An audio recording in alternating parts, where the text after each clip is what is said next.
কাজিৰঙাত পৰ্যটকৰ বাবে বন্ধ কৰা হ'ল হাতী চাফাৰী। নান্দনিক কাজিৰঙা দৰ্শন কৰোৱাই ঘৰমুৱা হ'ল হাতীসমূহ। 2022-23 বৰ্ষটো হাতী চাফাৰীৰ বাবে এক সফল পৰ্যটন বৰ্ষ। এয়া চাওক শেষবাৰৰ বাবে পৰ্যটকক কাজিৰঙা দৰ্শন কৰোৱাই এতিয়া ঘৰমুৱা হৈছে ব্যক্তিগত চাফাৰীৰ বাবে কাজিৰঙালৈ অহা হাতীসমূহ। 2022 চনৰ 2 নৱেম্বৰৰ পৰা আৰম্ভ হোৱা হাতী চাফাৰী বুধবাৰে অন্ত পৰিল।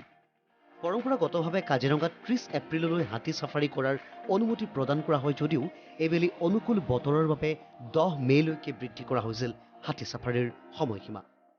2022-23 বৰ্ষটো হাতী চাফাৰীৰ বাবে এক সফল পৰ্যটন বৰ্ষ।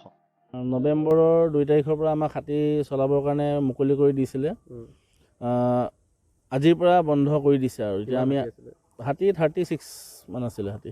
জানুৱাৰী ফেব্ৰুৱাৰীটো আমাৰ অলপ বেয়া, যথেষ্টখিনি টুৰিষ্ট কমি গৈছিলে, তাৰপিছত আকৌ বৃদ্ধি হৈছিলে আৰু পিছত ভাল হৈছে আৰু পিছত চিট আমি দিব পৰা অৱস্থাটো নোহোৱা হৈ গৈছিলে, ইমানেই টুৰিষ্ট হৈছিলে। হাতী চাফাৰী এটা উদ্যোগ আৰু জীপ চাফাৰীৰ নিচিনা একেই, বিভিন্ন লোক যিহেতু জড়িত হৈ থাকে। হয় হয়, আপোনাৰ মাউতৰ পৰা ধৰি যোগালীৰ পৰা ধৰি হাতীৰ মেইন মালিক বা আমি ভাড়াত আনো, আমি হওক বা যোগালী বা বাকী অন্যান্য আমি ঘৰ ভাড়া লওঁ বা চব মানুহ জড়িত হৈ থাকে।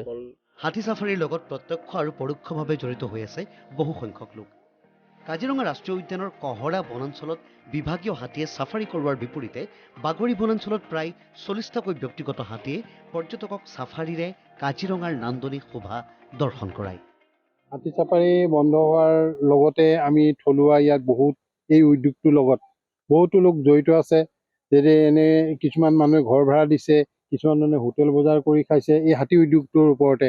কিছুমানে কলগছ মানে আমাক ছাপ্লাই দি পেলাই তেওঁলোকে কিবা পৰিয়াল পোহপালন দিছে। ইয়াৰে কিছুমান হাতী মাউতৰ লগত থকা যোগালী সেইবিলাকে কিছুমান কাম পাইছে। এইটোক লৈ আমাৰ বাগৰি মানে যিটো প্ৰাইভেট এলিফেণ্ট চাফাৰী উদ্যোগত যথেষ্টখিনি মানুহ ইয়াত মানে সকাহ পাইছে।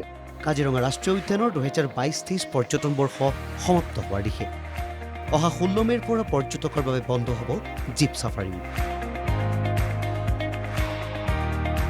কাজিৰঙাৰ পৰা হোমেন গগৈৰ ৰিপৰ্ট, NKTV।